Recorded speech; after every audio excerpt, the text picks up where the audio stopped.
तो दोस्तों, test cricket से संन्यास ले चुके विराट कोहली और उनकी पत्नी अनुष्का शर्मा मंगलवार सुबह वृंदावन पहुंचे। यहां उन्होंने श्री राधे हित केली कुंज आश्रम में संत प्रेमानंद महाराज से भेंट की। इस दौरान दोनों ने संत महाराज से आशीर्वाद लिया और आध्यात्मिक चर्चा में भाग लिया।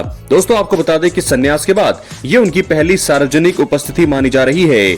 संन्यास के बाद सीधे आध्यात्मिक शांति की तलाश में वो वृंदावन पहुंचे हैं। दोस्तों, विराट ने सोमवार को इंस्टाग्राम पोस्ट के जरिए टेस्ट क्रिकेट से संन्यास का ऐलान किया था। उन्होंने एक भावुक पोस्ट के जरिए अपने 14 साल के टेस्ट करियर पर विराम लगाने की पुष्टि की थी। विराट ने कहा था कि उन्होंने इस फॉर्मेट से काफी सबक लिया है। विराट T20 अंतर्राष्ट्रीय से दोस्तों पहले ही संन्यास ले चुके हैं और अब सिर्फ वनडे में ही खेलते हुए दिखाई पड़ेंगे। विराट IPL 2025 में RCB की टीम का भी हिस्सा हैं और कुछ दिनों के बाद वो RCB टीम से जुड़ जाएंगे और पहली बार टीम को चैंपियन बनाने की पूरी कोशिश करेंगे। विराट कोहली और अनुष्का ने संत प्रेमानंद के आश्रम में 3.5 घंटे से भी ज्यादा समय बिताया। दोनों सुबह करीब 6 बजे आश्रम पहुंचे और करीब 9:30 बजे से वहां से निकले। ये पहली बार नहीं है जब विराट संत प्रेमानंद से मिलने पहुंचे हैं। वो इससे पहले जनवरी 2023 में इसी साल जनवरी में भी मिलने पहुंचे थे। अब टेस्ट क्रिकेट से संन्यास लेने के बाद उन्होंने संत प्रेमानंद से गहन चर्चा की। इस दौरान विराट ने पूछा कि असफलता से कैसे बाहर निकला जाए। इस पर प्रेमानंद ने कहा कि अभ्यास करना जारी रखें।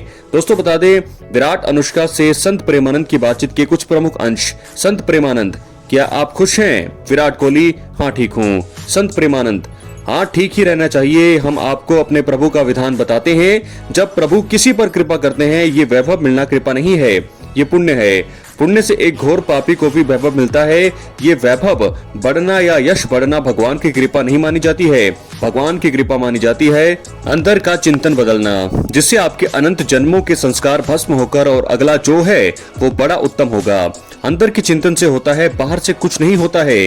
अंदर का चिंतन हम लोगों का स्वभाव बन गया बैरमुखी। बैरमुखी मतलब बाहर, बाहर यानी यश, कीर्ति, लाभ, विजय। इससे हमें सुख मिलता है, अंदर से कोई मतलब नहीं रखता कोई। अब क्या होता है, जब भगवान कृपा करते हैं तो सब समागम हो देते हैं। दूसरी बार जब कृपा होती है तो विपरीतता देते हैं और फिर अंदर से एक रास्ता देते हैं। ये परम शांति का रास्ता है। भगवान शांति का रास्ता देते हैं और जीव को अपने पास बुला लेते हैं। बिना प्रतिकूलता के संसार का राग नष्ट नहीं होता। किसी को वैराग्य होता है तो संसार की प्रतिकूलता देखकर वैराग्य होता है। सब कुछ हमारे अनुकूल है तो हम आनंदित होकर उसका भोग करते हैं। जब हमारे ऊपर प्रतिकूलता आती है तब हमें ठेस पहुंचती है। कितना झूठा संसार। इसके बाद अंदर से भगवान रास्ता देते हैं कि ये सही है। बिना प्रतिकूलता के इस संसार को छुड़ाने की कोई औषधि नहीं रखी। आज तक जितने बड़े महापुरुष हुए हैं, जिनका जीवन बदला है, उनका जीवन प्रतिकूलता का दर्शन करके बदला है। तो कभी प्रतिकूलता आए तो उस समय आनंदित होकर समझें कि अब मेरे ऊपर भगवान की कृपा हो रही है, मुझे सतमार्ग पर चलने की प्रेरणा मिल रही है। अपना सुधार कर लो, अपने जीवन को सत्य में ले आओ तो अगला जो होगा वो बहुत जोर का होगा। अगर इस जन्म में भगवत की प्राप्ति नहीं हुई तो भगवान श्री कृष्ण ने गीता में कहा है, भक्त का नाश नहीं होता। मैं कुलवान धनवान के कुल में जन्म देता हूँ और फिर पुनः भक्ति का माहौल देता हूँ। पूर्व का जो भजन छूटा हुआ है वहीं से उसको ऊपर उठाता हूँ। बल्कि ऐसे रहो जैसे रह रहे हो, बिल्कुल संसारिक बनकर रहो, लेकिन कोशिश करें कि अंदर का चिंतन आपका बदल जाए। अंदर के चिंतन में धन बढ़ाने की भावना ना रह जाए। अंदर के चिंतन में रहे प्रभु बहुत जन्म व्यतीत हो गए हैं और अब एक बार आपसे मिलना चाहते हैं। मुझे बस अब आप चाहिए, संसार नहीं, तो इससे बात बन जाएगी। इसलिए आनंद पूर्वक भगवान के नाम का जप करो, बिल्कुल चिंता मत करो।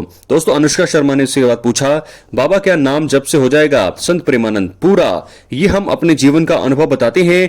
सांख्य योग, अष्टांग योग, कर्म योग और भक्ति योग, चारों योगों में प्रवेश हो रहा है। स्वयं भगवान शंकर से बढ़कर तो कोई ज्ञानी नहीं है, सनकादि से बढ़कर कोई ज्ञानी नहीं है। सनकादि हरिशरणम हरिशरणम हमेशा जपते रहते हैं।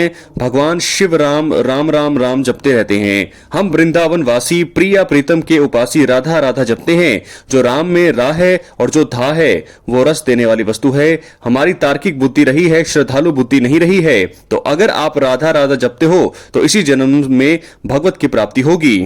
हमारी आखिरी सांस अगर राधा कहती है तो सीधे जो है श्री जी की प्राप्ति, भगवान की प्राप्ति हो जाएगी, इसमें कोई संशय नहीं है और किसी साधन की कोई आवश्यकता नहीं। अगर आप राधा लिख रहे हो तो मन भागेगा नहीं, तो चाहे 10 बार लिखो या 100 बार लिखो, लेकिन एक अभ्यास बनाओ, कुछ समय शांति से स्नान आदि करके राधा राधा लिखें और फिर उसी का चिंतन भी करें। इसी अपना जीवन बना लें, फिर आप परिणाम खुद देख लेना।